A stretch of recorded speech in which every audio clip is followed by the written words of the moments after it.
പ്രത്യേകമായി ഞാൻ ഓർമ്മപ്പെടുത്തിയ തുടക്കം പറഞ്ഞ കാര്യം ആരും മറക്കേണ്ട.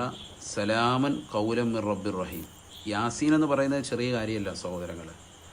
എല്ലാ ദിവസവും നിങ്ങൾ യാസീൻ ഓതണം. യാസീനിലെ 58-ാമത്തെ ആയത്താണ് സലാമൻ കൗലം മിർ റബ്ബിർ റഹീം.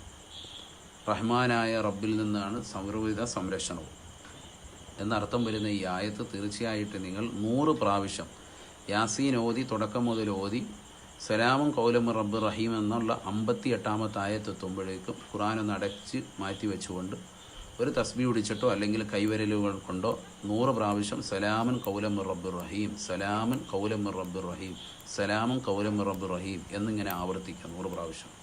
ഇതെല്ലാവരും ചെയ്യാൻ വേണ്ടിയാണ്. എല്ലാവരും നമ്മുടെ ജീവിതത്തിൽ നിത്യമാക്കേണ്ടതാണ്. പ്രത്യേകിച്ച് ഈ മഹാമാരി നീങ്ങാൻ വേണ്ടിയാണ്.